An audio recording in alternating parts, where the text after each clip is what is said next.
नमस्कार दोस्तों, welcome to study IQ। दोस्तों, हम सब लोग जानते ही हैं कि इलीगल इमिग्रेशन हमारे देश में एक बहुत ही बड़ा और एक बहुत ही सेंसिटिव इशू है। इनफैक्ट इस मुद्दे को लेकर हमारी असम की स्टेट में 6 साल की एक लंबी मूवमेंट ऑलरेडी चलाई जा चुकी है। इस मूवमेंट में डिमांड की गई थी कि बांग्लादेश से आए हुए इलीगल इमिग्रेंट्स को वापस भेजा जाए। इसी तरह से म्यांमार से आए हुए रोहिंग्यास को भी वापस भेजने की डिमांड उठाई जा चुकी है। इसी तरह के मुद्दों को लेकर कई बार ऑनरेबल सुप्रीम कोर्ट के सामने भी मामले जाते हैं। ऐसी ही एक PIL हमें रिसेंटली देखने को मिलती है, जहां ये डिमांड की गई कि सेंट्रल गवर्नमेंट और स्टेट गवर्नमेंट्स को ये डायरेक्शंस दी जाएं कि वे जितने भी इलीगल इमिग्रेंट्स हैं उन्हें आइडेंटिफाई करके डिपोर्ट करें। और इसी मामले में झारखंड सरकार ने इस PIL को अपोज भी किया। आज की अपनी इस वीडियो में हम समझेंगे कि क्या था ये पूरा मामला, और साथ ही में देखेंगे कि इलीगल इमिग्रेंट से डील करती हुई कौन सी लीगल प्रोविजंस हमें जाननी चाहिए। So welcome to study IQ। My name is Chand Kuba. अगर आप मेरी वीडियोस की PPTs डाउनलोड करना चाहें तो टेलीग्राम के इस चैनल को आप ज्वाइन कर सकते हैं। चलिए, सबसे पहले तो हम ये जान लेते हैं कि ये PIL यहाँ पे जो फाइल की गई, इसमें क्या क्या बातें कही गई। देखिए, इसमें दो ही बातें कही गई हैं मुख्य रूप से। पहली बात तो ये कि सेंट्रल गवर्नमेंट और स्टेट गवर्नमेंट्स को ऑनरेबल सुप्रीम कोर्ट की तरफ से डायरेक्शंस इशू होनी चाहिए, जिनमें ये कहा जाए कि सेंट्रल गवर्नमेंट और स्टेट गवर्नमेंट्स इलीगल इमिग्रेंट्स को आइडेंटिफाई करें, डिटेन करें और डिपोर्ट करें। दूसरी जो यहाँ पर डिमांड उठाई गई वो ये कि इलीगल इमिग्रेशन को यहाँ पर एक cognizable, non bailable and non compoundable offence घोषित किया जाना चाहिए। यानी कि एक ऐसा ऑफेंस जिसमें एक पुलिस ऑफिसर को अगर कोई इलीगल इमिग्रेंट दिखाई दे तो उन्हें यहाँ पर किसी कोर्ट से भी परमिशन लेने की रिक्वायरमेंट ना हो उस इलीगल इमिग्रेंट को अरेस्ट करने के लिए। साथ ही में उसे बेल का भी कोई प्रावधान नहीं होना चाहिए और कोई समझौते का भी स्कोप नहीं होना चाहिए। इस पूरी की पूरी जो PIL है उसे झारखंड सरकार ने अपोज किया और उन्होंने कहा कि हमारी स्टेट में ऑलरेडी इस पूरे मामले को लेकर हम गंभीर हैं। और उन्होंने ये भी बताया कि इनकी स्टेट में यानी कि झारखंड में ऑलरेडी डिटेंशन सेंटर्स हैं, deportation centres and camps already चलाए जा रहे हैं। ऐसे में हमें आज ये देखना है कि कौन से ऐसे लीगल प्रोविजंस हैं जो इस पूरे मामले से डील करते हैं। सबसे पहले हमें यहाँ पे समझना होगा कि जो मुख्य रूप से यहाँ पे जो प्रोविजन डील करते हैं उनमें से सबसे पहला है सिटीजनशिप एक्ट ऑफ 1955।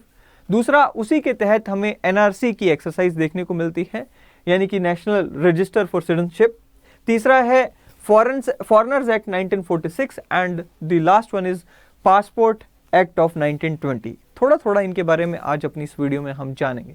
सबसे पहले अगर हम बात करें सिटीजनशिप एक्ट ऑफ 1955 की, तो ये मुख्य रूप से दो बातें करता है। पहली बात तो ये कि भारत की नागरिकता को कैसे एक्वायर किया जा सकता है, किन किन टूल्स या किन किन साधनों से या किन किन तरीकों से एक व्यक्ति भारत का नागरिक बन सकता है और किन किन तरीकों से एक व्यक्ति भारत की नागरिकता को लूज कर सकता है। अगर हम बात करें एक्विजिशन की, तो यहाँ पर 5 ऐसे तरीके हैं जिनके थ्रू आप भारत के नागरिक अगर नहीं हैं तो बन सकते हैं। पहली बात तो बाय बर्थ बनते हैं, फिर दूसरा है बाय डिसेंट बनता है, तीसरा है कोई भारत के नागरिक को आप मैरी करके यानी कि शादी करके भारत की नागरिकता हासिल कर सकते हैं। चौथा ये है कि अगर भारत किसी फॉरेन टेरिटरी को अपने में विलय कर ले यानी कि अपने में मिला ले, आर्टिकल 2 और कॉन्स्टिट्यूशन की हम बात करते हैं, जब उसके तहत अगर कोई किसी टेरिटरी को भारत के अंदर मिला लिया जाता है तो उसके जो लोग होते हैं उस टेरिटरी, एक्वायर्ड टेरिटरी के, उनको ऑप्शन मिलता है कि भाई आप जो है भारत की नागरिकता ले सकते हो। एंड पांचवा है नेचुरलाइजेशन। अब नेचुरलाइजेशन एक ऐसा प्रोसेस है जहां हमें देखने को मिलता है कि एक ऐसा व्यक्ति जिसका भारत से किसी प्रकार से पहले कोई कनेक्शन नहीं रहा, वो भारत में आकर बस जाए और लगातार 12 साल भारत में रहे, तो वो अप्लाई कर सकता है नेचुरलाइजेशन के थ्रू भारत की नागरिकता हासिल करने के लिए। लेकिन यहाँ पर उसके लिए भी कुछ कंडीशंस हैं। पहली बात तो ये कि उसे अपने पुराने देश की नागरिकता त्यागनी होती है, और दूसरी बात ये कि भारत में वो 12 साल रहा हो, और तीसरी जो कंडीशन है वो भारत में एक इलीगल इमिग्रेंट के रूप में ना आया हो, यानी कि एक इलीगल माइग्रेंट ना हो, तभी वो भारत में जो है नेचुरलाइजेशन से जो है एक नागरिक बन सकता है।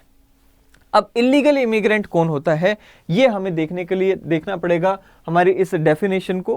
कहते हैं जी विदाउट, जो एक ऐसा फॉरेनर जो कि विदाउट अ वैलिड पासपोर्ट या फिर अदर ट्रैवल डॉक्यूमेंट भारत में आया हो, उसे आप इलीगल इमिग्रेंट कहेंगे। या फिर एक ऐसा फॉरेनर जो कि आया तो प्रॉपर पासपोर्ट के साथ था या प्रॉपर ट्रैवल डॉक्यूमेंट्स के साथ था, लेकिन उसका जो पासपोर्ट है उसमें जो वीजा भारत की सरकार की तरफ से उसे मिला था वो वीजा एक्सपायर हो गया, उसके बाद भी वो भारत में रह रहा है, तो वो क्या हो गया, इलीगल इमिग्रेंट हो गया। अब दूसरी बात ये कि फॉरेनर्स एक्ट यहां पर हमें समझना होगा। देखिए हमने कहा कि नेचुरलाइजेशन के थ्रू अगर आपको यहां पर अगर भारत की नागरिकता लेनी है तो आप यहां पर एक इलीगल इमिग्रेंट नहीं हो सकते। इलीगल इमिग्रेंट कौन है वो हमने देखा। अब देखते हैं फॉरेनर्स एक्ट की। तो foreigners act 1956 regulates the entry into and exit of foreigners into India, यानी कि जो भारत में नागरिक आते हैं उनकी एंट्री और एग्जिट को रेगुलेट करने के लिए ये कानून है। और इसमें सेंट्रल गवर्नमेंट को यहाँ पर पावर्स दी जाती हैं इसके तहत, to make orders regarding all the foreigners और रिगार्डिंग एनी पर्टिकुलर फॉरेन और अ क्लास ऑफ फॉरेनर्स। सो यहाँ पर सेंट्रल गवर्नमेंट्स के पास पावर है कि वो किस तरह से रेगुलेट करना चाहती हैं, वो कर सकती हैं फॉरेनर्स को।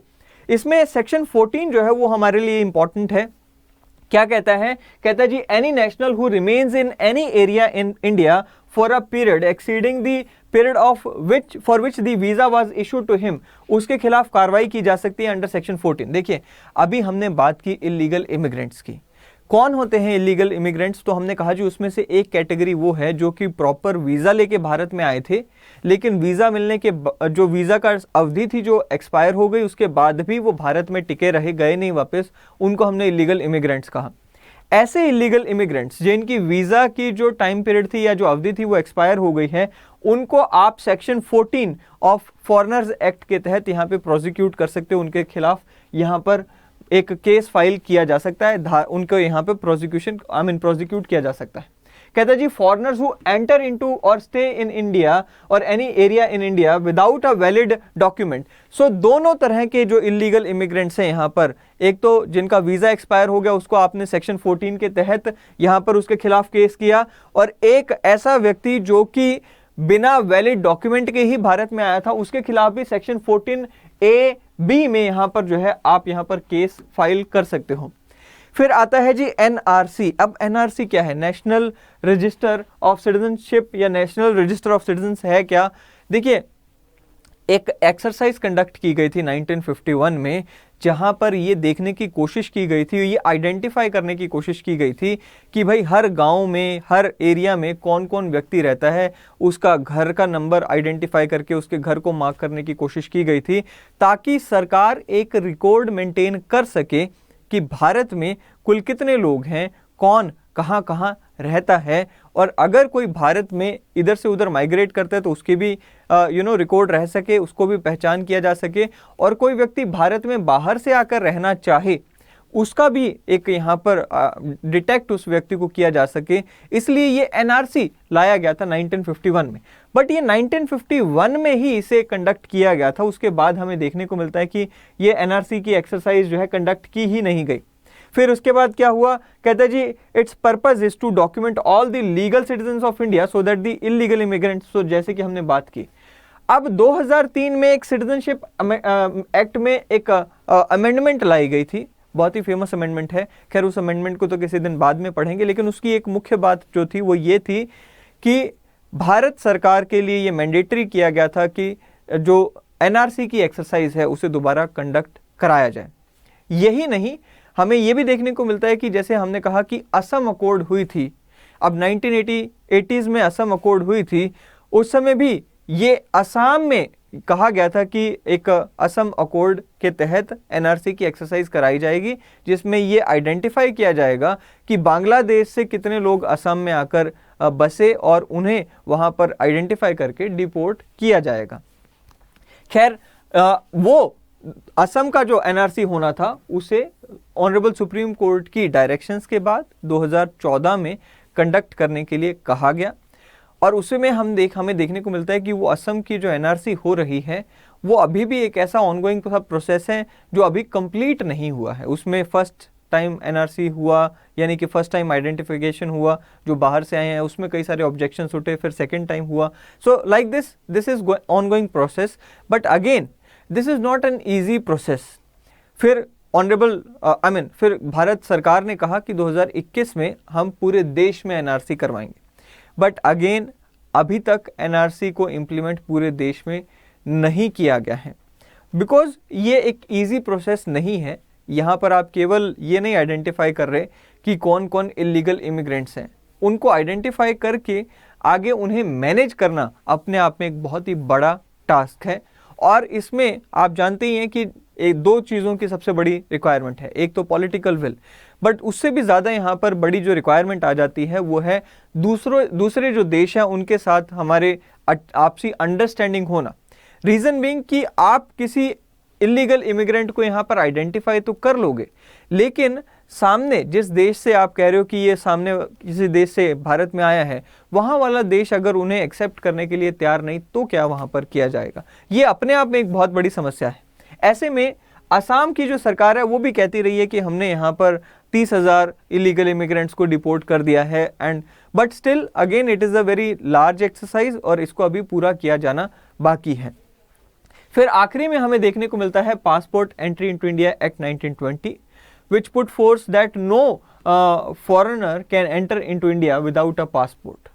पुलिस अथॉरिटीज़ को भी यहाँ पर जो है पावर मिली हुई है सेक्शन 4 के तहत कि it can exercise the power to arrest a foreign national living illegally in India in terms of section 4 of passport act 1920. So again ये चारों जो एक्ट हैं या जो चारों लीगल प्रोविजंस हैं, ये चारों डील करते हैं इलीगल इमिग्रेंट से. The problem is implementation. The problem is not the lack of law. The problem is implementation.